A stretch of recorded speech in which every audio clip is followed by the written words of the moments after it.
사람이 와서 알리되 보소서 옥에 가두었던 사람들이 성전에 서서 백성을 가르치더이다 하니 성전 맡은 자가 부하들과 같이 가서 그들을 잡아왔으나 강제로 못함은 백성들이 돌로 칠까 두려워함이더라. 그들을 끌어다가 공회 앞에 세우니 대제사장이 물어 이르되 우리가 이 이름으로 사람을 가르치지 말라고 엄금하였으되 너희가 너희 가르침을 예루살렘에 가득하게 하니 이 사람의 피를 우리에게로 돌리고자 함이로다. 베드로와 사도들이 대답하여 이르되 사람보다 하나님께 순종하는 것이 마땅하니라. 너희가 나무에 달아 죽인 예수를 우리 조상의 하나님이 살리시고 이스라엘에게 회개함과 죄사함을 주시려고 그를 오른손으로 높이사 임금과 구주로 삼으셨느니라. 우리는 이 일의 증인이요 하나님이 자기에게 순종하는 사람들에게 주신 성령도 그러하니라 하더라. 아멘. 벌써 개척하고 저도 사역을 한 지가 10여 년이 지났습니다. 지난 사역의 시간, 하나님과의 관계, 나의 믿음을 한번 돌아보는 시간이 있었는데요. 감사하게도 이런 고백을 할 수 있을 것 같습니다. 그래도 저도 믿음이 좀 자란 것 같습니다. 좀 더 믿음이 성숙해진 것 같습니다. 그런 생각 들었어요. 여러분 어떠십니까? 지난 10년 돌아보시면 믿음이 잘 자라고 계신가요? 성숙하고 계신가요? 제가 왜 이런 생각을 했는가 하면은요, 목사 초기에는, 개척하고 나서 초기의 사역에는요, 뭐든지 거의 다 큰 게 좋았습니다. 큰 수가 좋았고요, 큰 무리가 좋았고요, 큰 집회가 좋았고요, 큰 교회들이 좋았습니다. 또 큰 사역으로 펼쳐지는 것들이 좋았고요. 그냥 많아 보인다, 크다 하면 워낙 제가 아무도 없이 시작을 해서 그런지 모르지만 정말 아무것도 없어서 출발하는 사역이었는지는 모르지만 그냥 그게 되게 부럽고 좋았습니다. 그런데 지금은 그렇지 않습니다. 큰 거를 부러워하거나 많은 것을 부러워하는 그런 마음은 정말 없습니다. 대신에 어떤 것을 부러워하고 어떤 것을 바라는가 하면은요, 진짜를 부러워하고 진짜를 바라게 되었습니다. 여러분의 삶은 어떠신지 한번 돌아보셨으면 좋겠어요. 많은 경우에 우리 열심히 일하는 이민자들이 큰 거를 바라고, 사실 이민자들 뿐이겠습니까? 거의 누구나 그런 것 같습니다. 애들이면 애들, 어른이면 어른. 사실 우리의 속마음에는, 깊은 마음에는 언제든지 큰 거를 바라는, 많은 것을 바라는 마음이 항상 있는 것 같아요. 그런데 조금만 돌아보면은요, 큰 게, 많은 게 오늘 설교 제목과 같이 그렇게 다 좋은 것이 아닙니다. 오늘 본문 말씀은요, 큰 것을 바라고 많은 것을 여전히 바라는 우리에게 어쩌면 가장 확실한 답을 주는 본문 말씀이 될 수 있다고 믿습니다. 이제는 크다라고 사람들이 환호하고 크다라고 하나님들이 열광하는 그런 것 같지는 않습니다. 이제는 많은 곳에 자동적으로 모든 것이 다 있다라고, 다 해결이 된다라고 사람들이 말하는 것 같지도 않아요. 저도 그렇게 믿습니다. 왜냐하면 큰데, 많은데 거기에서 능력이 나타나지가 않거든요. 그렇게 변화의 역사가 이루어지지가 않거든요. 그래서 저도 찾고 찾으면서, 구하고 구하면서 깨닫는 것이 무엇인가 하면은요, 배우는 것이 무엇인가 하면은요, 큰 것이 중요한 게 아니다. 진짜가 중요하다. 진짜 교회, 진짜 목사, 진짜 사역, 진짜 성도, 진짜 능력, 진짜 변화, 진짜 부흥과 같은 이런 것들 말입니다.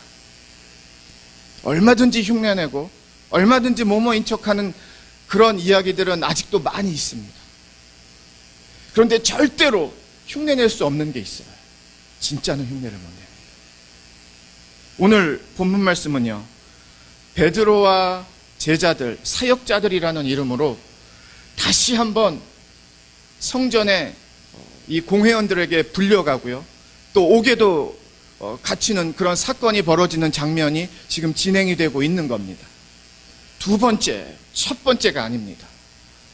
사도들의 사역이 워낙 확실하게 이 백성들 사이에서 이루어지고 있으니까요. 이 당시에 성전의 지도자들이 사도들을 다 잡아들여서 감옥에 넣었습니다. 그런데 그날 밤에 하나님께서 사자들, 천사들을 보내셔서 옥문을 열게 하셨어요. 너희들 빨리 도망가. 빨리 살아남아야 돼. 이것 때문에 옥문을 열어주신 게 아니라 생명의 말씀을 너희들 전해야 된다. 생명의 말씀 너희들 선포해야 된다. 그것 때문에 하나님이 사자를 사용하셔서 천사를 사용하셔서 옥문을 열어주셨습니다. 그래가지고 소위 우리가 지지난주에 가졌던 특별 새벽 기도와 같이 특별 집회가 열린 거예요. 새벽에 동이 트자마자 사도들이 성전 뜰로 가가지고요, 그때 백성들이 왜 있는지는 저도 모르겠어요. 아침부터 그렇게 왜 모였는지는 모르겠어요. 우리 같이 특세를 한다고 그랬는지는 모르겠어요. 그런데 분명히 새벽부터 사람들이 모였습니다.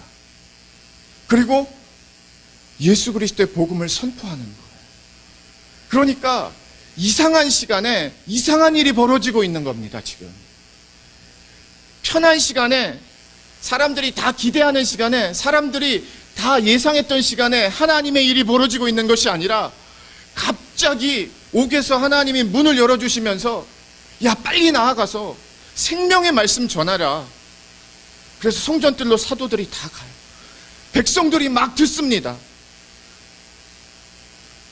성전 지도자들이 아침이 돼가지고요, 어젯밤에 감옥에 갇은 사도들 데리고 오라 그러는데요, 이 성전에 지켰던 사람들이 잘 몰랐던 것 같아요. 그때까지.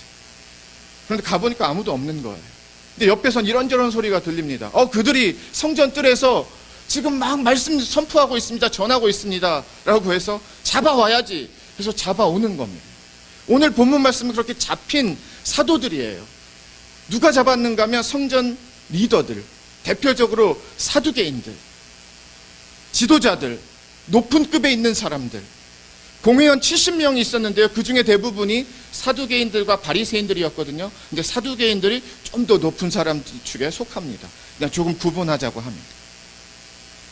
그래서 뭐라고 첫 마디를 꺼내는가 하면, 분명히 지난번에 얘기했지, 예수의 이름으로 절대로 전하지 말라라고 얘기했는데 지금 예루살렘을 또 이렇게 어지럽히는 거야? 사람들에게 다 미혹시키는 거야? 거의 그런 분위기예요. 무슨 일이 지금 벌어지고 있습니까? 지금 무슨 사건이 벌어지고 있어요?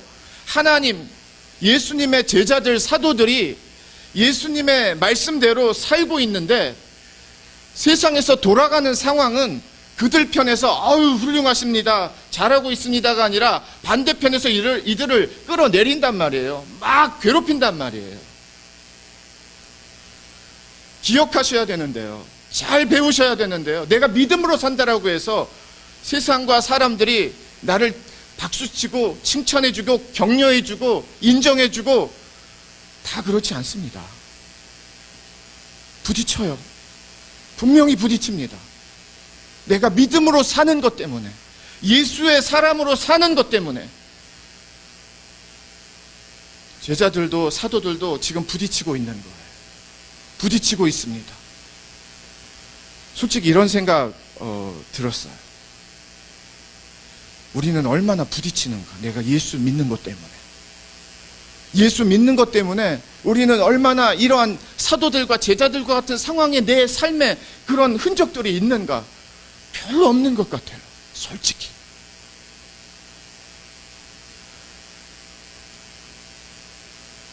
이 성전 지도자들이 원하는 것은 여러 개가 아닙니다. 1번, 2번, 3번 그렇게 원하지 않았어요. 딱 하나만 원했어요. 예수의 이름 빼. 예수 그리스도라는 이름 빼. 예수가 십자가에 못 박혔다라는 거 빼. 부활했다라는 거 빼. 그러면 다 전할 수 있어. 다 괜찮아. 얼마든지 하라 그럴게. 그런데 한 가지, 예수의 이름 빼. 그건 절대로 허용할 수가 없어. 저와 여러분의 삶에, 우리 교회에 예수의 이름을 빼면 뭐가 남습니까? 지금 ABC라는, 가나다라는 교회 수는 너무 많아요. A 크리스찬, B 크리스찬도 그렇게 적은 숫자는 아닙니다. 그런데 예수의 이름이 빠진 교회, 예수의 이름이 빠진 성도, 예수의 이름이 빠진 사역, 예수의 이름이 빠진 심지어 사역자들, 저 같은 목사들, 없다라고 말할 수가 없어요. 없어야 되는데, 있으면 안 되는데,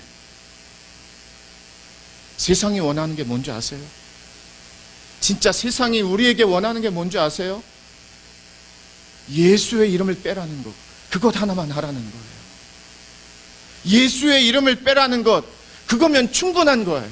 예수의 이름을 빼기 위해서 세상은 우리를 그렇게 공격하고 유혹하고 힘들게 하고 때로는 어렵게 하는 겁니다.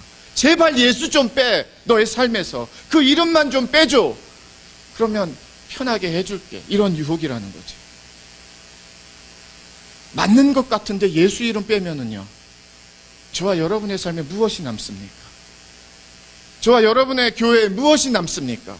저와 여러분의 가정에 무엇이 남습니까?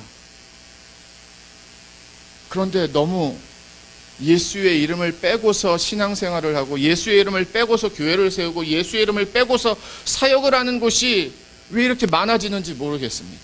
그래서 저도 두려워요. 우리 교회도 절대적으로 괜찮다라고 100% 저도 장담할 수 없습니다. 워낙 세상의 시류와 분위기가 거세기 때문에 예수 없이도 얼마든지 모일 수 있고 얼마든지 진행될 수 있는 것들이 눈에 드러나기 때문입니다.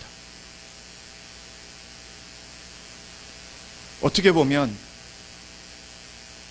사두개인들, 공회원들, 종교 지도자들이 더 많고 능력 있고 부자고 영향력이 있는데요, 오늘 성경 말씀 25절에서 32절 읽으셨잖아요. 근데 성경은 그들에게 주인공이라고, 그들의 통해서 성경이 써지고 있다라고 말하는 분위기가 전혀 없습니다. 약자같이 보여요. 사도들이, 제자들이 감옥에 갇혔어요. 그런데 사도를 중심으로 성경이 써가고 있습니다. 왜? 그들이 act, 행하고 있으니까, 순종하고 있으니까, 일하고 있으니까, 움직이고 있으니까. 무엇을요? 믿음을요. 누가 진짜인가? 진짜를 알고, 진짜를 배우고, 진짜를 믿고, 진짜를 살아야 그게 진짜 크리스찬입니다. 오늘 본문에서의 사도들은요, 진짜에 사로잡혀가지고 다른 거 보지 않고, 다른 거 생각하지 않고, 큰 것, 많은 것, 인정받는 것, 사람들에게서 박수 받는 것, 그런 거 보지 않고 예수 그리스도 십자가의 은혜, 하나님의 뜻 하나 붙들고 그냥 사는 사람들이에요. 그런데 사도행전은 그 사람들을 누구라고 말하는가 하면 진짜라고 말하는 겁니다. 저와 여러분들의 삶에, 믿음에 이제는 진짜라는 이름이 거추장스러운 것이 아니라, 안 맞는 것이 아니라 좀 맞는 우리의 믿음의 자녀들이, 하나님의 백성들이 되시기를 주님의 이름으로 축원을 드립니다.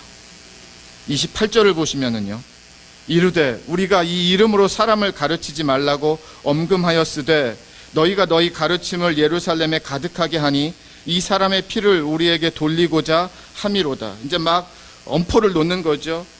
막 겁을 주는 겁니다. 29절, 베드로와 사도들이 대답하여 이르되 사람보다 하나님께 순종하는 것이 마땅하니라. 이들이 어디서 이런 믿음이 나왔는지, 이런 용기가 나왔는지, 만약에 이렇게 발언을 하고 답을 한 다음에 어떤 일이 벌어질지는 아무도 모르는 거예요. 저는 29절에서 하나님의 자녀들이 많이 넘어지고 무너진 것을 너무 많이 성경에서 봤고요, 우리 주변에서 봤고요, 때로는 제 자신의 모습에서 봅니다. 당연히 사람보다 하나님을 따라야 되고 순종해야 되는 것을 모르지 않는데요, 안 돼요, 잘 때로는. 가장 좋은 것은 무엇인가 하면은요, 사람에게도 순종하고, 그런데 그게 하나님에게도 순종되는 그런 좋은 일석이조와 같은 순종이 되면 너무 좋겠어요. 그런데 그게 말같이 되지가 않습니다.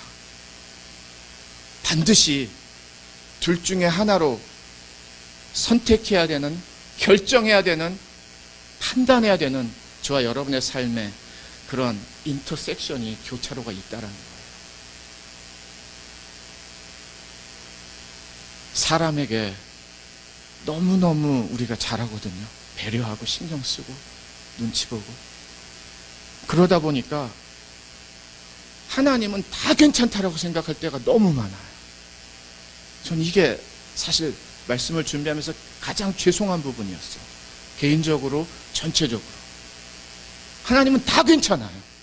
사랑의 하나님이니까, 용서의 하나님이니까, 은혜의 하나님이니까, 자비의 하나니까 완전히 깔고 가요. 깔고 가. 하나님의 자녀들이, 하나님의 교회들이 처음부터 하나님 마음 아플 거 생각하고, 그래도 하나님 괜찮다라고 생각하고, 그래도 하나님 다시 불러주신다라고 생각하고, 내가 무엇을 할지 어떻게 할지 벌써 다 깔고 가요. 그리고 생각하는 게 그래도 하나님이시니까. 이게 얼마나 잘못된 믿음인 줄 아세요? 이게 얼마나 하나님에게는 속 터지는 믿음인 줄 아세요? 이거는 하나님을 2번 배신하는 거예요. 하나님의 자녀들이. 몰라서는 못 산다라고 하지만 알고 믿는데도 이렇게 하나님에게 나아간다라고 하면 저와 여러분은 하나님 가슴 2번 찢어 아프게 하는 거예요. 너무 하나님이 편합니다, 우리가. 너무 쉽다라는 뜻이에요. 내 중심에서. 다 괜찮아요, 하나님은. 이것도 괜찮고 저것도 괜찮아요. 반면에 사람에게는 절절매는 우리, 세상에게는 꼼짝 못하는 우리, 조금이라도 마음이 상할까, 조금이라도 잘못되면 안 될까, 전전긍긍하는 우리의 모습이 얼마나 많이 있는지. 이들의 이 선포와 고백이 절대 작은 것이 아닙니다. 사람보다 하나님을 순종하는 것이 마땅하니라. 이게 뭔지 아세요? 이게 진짜 믿음입니다.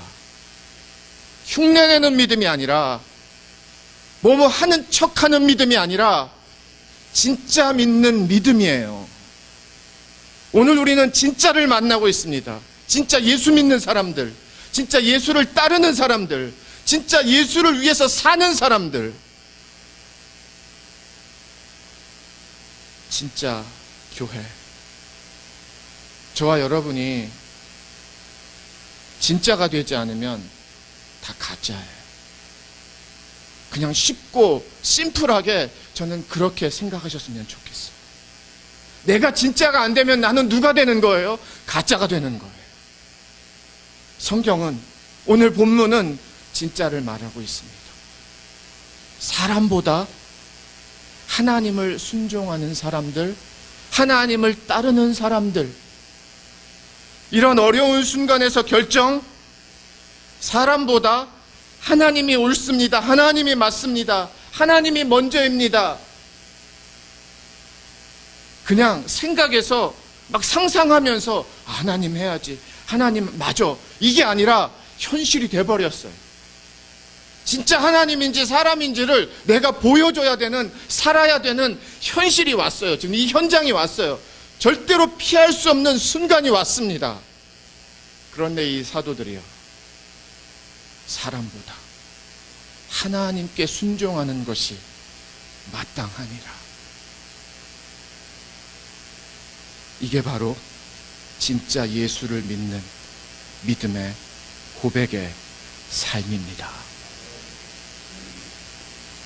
다른 것을 갖고 진짜라고 우리는 말해서는 안 됩니다. 많은 것을 갖고, 넉넉한 것을 갖고 진짜라고 말하는 데서는 너무 위험이 많아요. 진짜가 무엇인가? 이들은 예수라는 이름을 도저히 뭐예요? 뺄 수가 없다라는 뜻이에요. 그럼 우리 다 죽는다라는 뜻이에요. 아무 의미 없다라는 뜻이에요. 우리가 지금 있을 필요가 없다라는 거예요. 예수라는 이름을 빼버리면. 저와 여러분의 삶에 절대로 뺄 수 없는 예수 그리스도의 이름의 능력이 되시기를 주님의 이름으로 축원을 드립니다. 근데 이게 어떻게 가능한가 하면은요, 예수님에게 사로잡히고 복음의 능력으로 사로잡히고 은혜로 사로잡히면 이게 됩니다. 어려워요. 쉽지 않아요. 그렇게 보이는 거 맞아요. 저도 충분히 이해하고요. 인정합니다. 그런데 어떻게 가능한가 하면요, 이건 우리의 능력도 아니고 우리의 힘도 아니고 우리의 지혜도 아니고요, 하나님을 믿는 믿음에서 나오는 그냥 역사와 현장이 돼버리는 거예요. 예수의 이름으로 사로잡히면, 복음의 능력 십자가의 은혜로 사로잡히면 이게 우리의 삶이 된다라는 진짜 이야기입니다.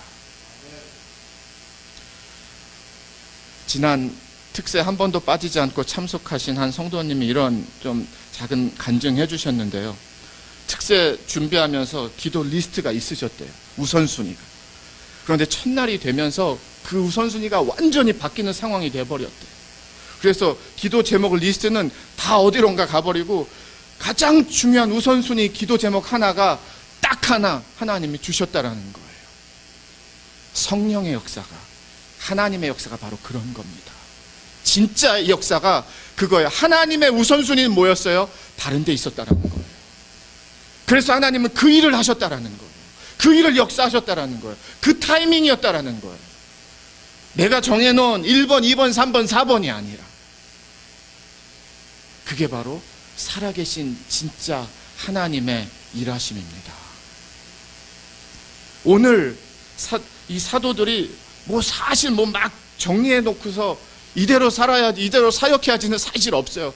그냥 하나님 인도하시는 대로 걸어가는 걸음들입니다. 저는 이게 성령의 사역이라고 믿고요, 성령의 역사라고 믿습니다. 내 안에 내가 너무 많고 내 계획이 너무 많고 내 생각이 너무 많으면은요, 성령이 편하게 내 안에서, 하나님이 편하게 내 삶 안에서 일하시기 아주 어려워요. 사람보다 하나님께 순종하는 것이 마땅하니라. 예레미야 선지자가 생각이 났습니다. 그렇게 말 안 듣고 예레미야 선지자를 핍박하고 옥에 가두고 구덩이에 가두고 욕하고 조롱하는 게, 사람들이 환영을 안 해주는 사역을 하나님이 그것도 40몇 년을 하게 하셨어요. 안 돼도 너무 안 됐어요. 제가 예레미야 말씀을 보면서 제 생각엔 솔직히 하나님 그만 좀 보내시죠.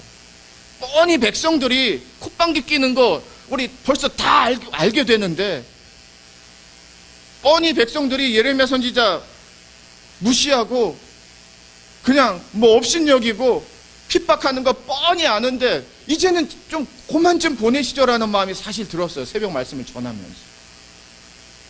저도 힘들었어요. 그런 말씀을 보고 너무 안 됐기 때문에. 그런데 예레미야를 이제 마지막 분위기로 가고 깨닫고 배워가면서 제가 큰 거 하나를 배웠고 깨달았습니다.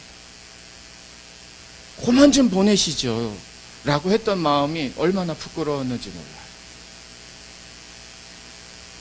예레미야의 그 순종, 예레미야도 좀 다 알아요. 무슨 일이 벌어질지, 얼마나 힘들고 어려울지, 사람들이 나를 무시하고 경멸할지 예레미야는 벌써 다 그리고 있을 거예요.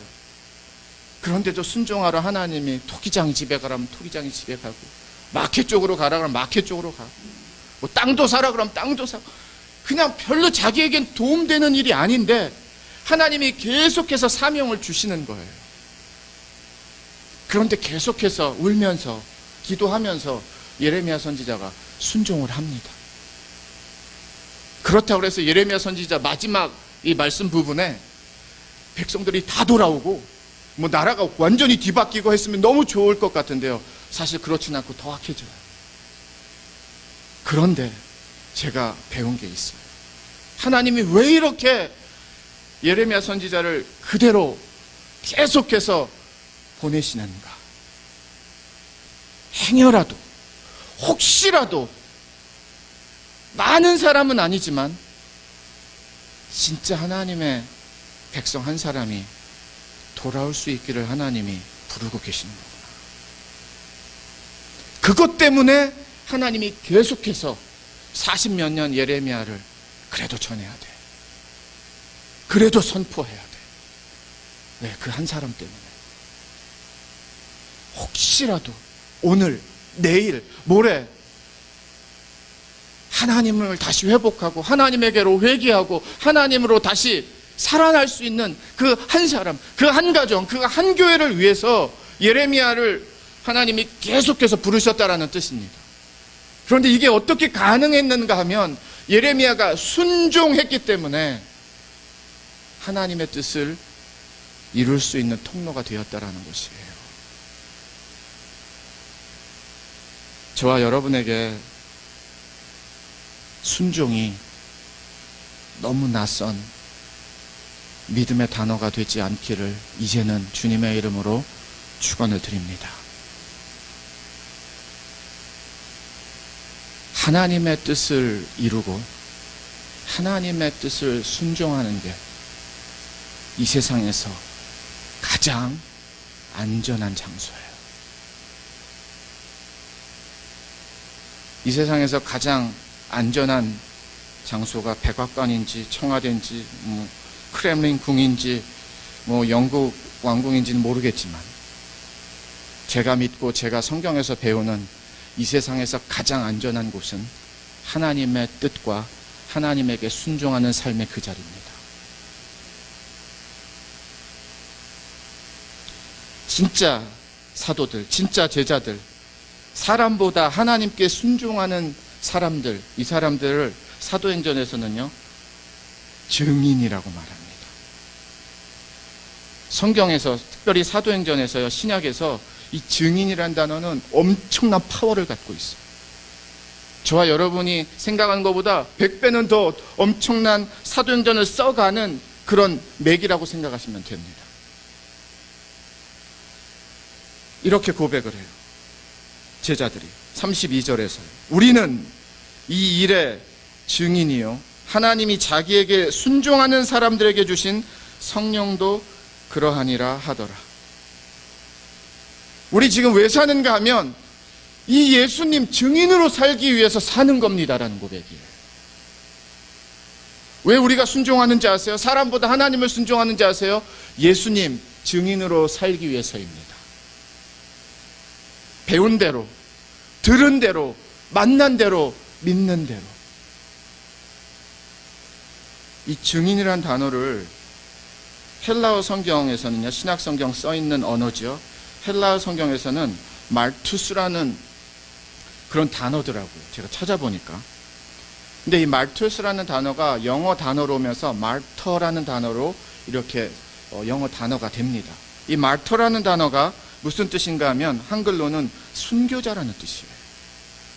그러니까 우리가 보통 순교하신 선교사님들, 순교하신 분들 말할 때 영어에는 말터라는 표현을 쓰거든요. 이 단어를 써요. 그러면 어디서 이 어원이 왔나, 시작이 됐는가? 이렇게 증인, 말투스에서 왔다라는 거예요. 그러니까 증인하고 순교자하고 다른 단어가 아니라 한 단어라는 뜻입니다. 깜짝 놀랐어요, 저도. 그러면은 순교자라고, 우리는 이 일의 순교자입니다라고 써도 번역이 틀린 번역이 아니라는 뜻입니다. 와, 대단한 거예요.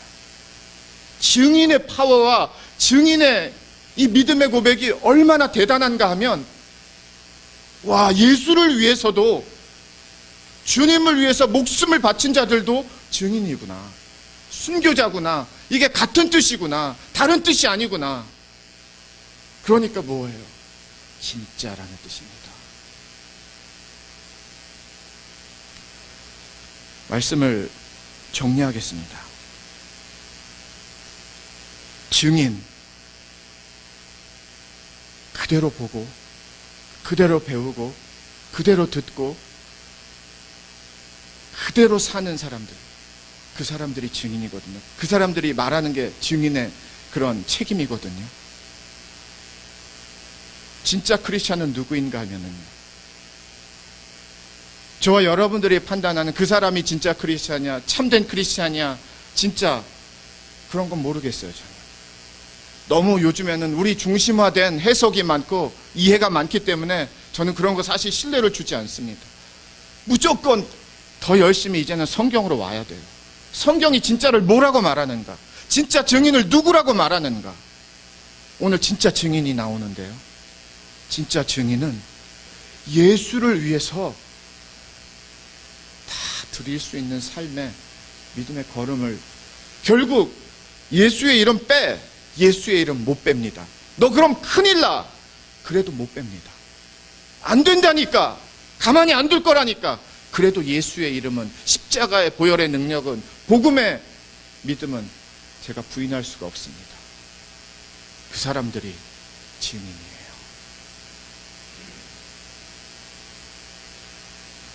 이 사건이 어떻게 해서 이제 정리가 되는가 하면은요, 제가 그 이어지는 말씀의 41절, 42절을 읽겠습니다.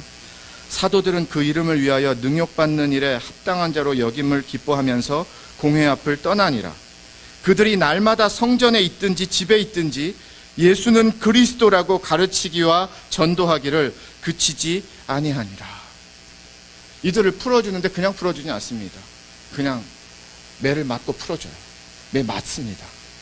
그런데 매를 맞아서 아파서 죽겠는데 풀어나면서 뭐라고 고백을 하는가 하면 기쁘대요. 아, 이렇게 주를 위해서 내가 이렇게 당한 게 기쁘대요. 우리는 안타깝게도 요즘 기독교는 욕을 먹을 만한 짓을 하기 때문에 욕을 먹습니다.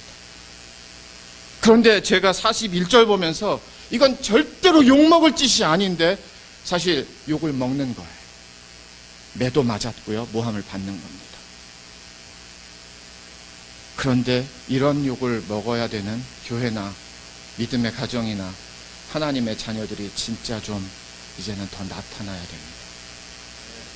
욕 먹을 만한 짓을 해서 우리가 욕 먹는 것이 아니라 전혀 욕 먹을 일이 없어요. 핍박받을 일이 없어요. 잘못한 게 없어요. 그런데 예수를 진짜 믿기 때문에, 예수가 머리 대신 진짜 교회이기 때문에, 예수를 부인할 수 없는 진짜 믿음의 가정이기 때문에, 예수 때문에 핍박을 받기도 하고 능욕을 받기도 한데, 그런데 괜찮다라고, 그런데 감사하다라고. 이게 말이 안 되는데요. 이렇게 이 시대에 살면은요, 이건 완전 이상한, 사실 좀 심한 표현이 나왔는데 말씀은 못 드리겠어요. 말도 안 되는, 요즘에는 그런 크리스찬이 오히려 잘못된 것 같이, 되게 이상한 것 같이 비춰주는데 원래는 이게 진짜입니다. 우리 분위기와 우리 모습이 가짜고요. 예수 때문에, 생명 때문에 내가 힘들고 어려운 것이 그렇게 힘들고 어려운 것으로 느껴지지가 않아요. 이상하죠? 막 그래야 되는데. 성전에 있든지 집에 있든지 예수가 그리스도 메시아입니다. 하나님의 아들이십니다. 구세주이십니다. 진짜 십자가에 못 박혀 우리의 죄를 위해서 돌아가셨습니다. 부활하셨습니다. 승리하셨습니다. 이 예수가 그리스도라는 이 메시지가 집에서든지 성전에서든지 계속해서 가르치고 선포되어졌대요. 진짜예요. 진짜 예수의 역사의 현장에 있고요, 예수의 교회고요, 예수의 제자들이고요, 예수의 백성들이 맞습니다. 다른 기준을 갖고 진짜 크리스찬으로 그렇게 되려고 하지 마시고요, 오늘 말씀에 써있는 진짜 사도들, 증인들, 믿는 자들과 같이 저와 여러분들의 삶이 말씀 안에서 한 절 한 절을 따라가고 우리도 배우고 우리도 걸어가는 믿음의 자녀들이 되시기를 주님의 이름으로 축원을 드립니다. 아시잖아요. 너무 가짜가 많다. 가짜가 판친다. 가짜라고 달고 있지도 않잖아요. 그리고 때로는 우리도 가짜거든요, 사실. 어떤 면에서 너무너무 이 진짜와 다른 모습에 내가 있으니까 진짜로 돌아오셔야 됩니다. 성경에 있는 진짜 제자들, 사도들, 교회, 역사, 하나님이 아직도 일하고 계세요. 진짜를 통해서, 진짜의 증인들을 통해서. 마지막으로 권면을 드리는데, 이제는 그만 크고 많은 것 따라다니셨으면 좋겠어요. 이제는 진짜를 궁금해 하시고, 알고 싶어 하시고, 만나고 싶어 하시고, 배우고 싶어 하시고, 살고 싶어 하시는 믿음의 눈과 삶이 떠지시기를, 열려지시기를. 그래서 나의 삶의 자리에 예수의 증인의 삶의 흔적이 진짜 남겨지는 그런 나, 그런 우리, 그런 가정, 그런 주님의 몸된 우리 샘물교회로 세워지기를 마지막으로 주님의 이름으로 축원을 드립니다. 기도하겠습니다. 예수님만을 생각하는 교회 발란시아 샘물교회는 25,222 와일리 캐년 로드에 있으며 전화번호 661-219-5434, 웹사이트는 www.샘물.org입니다.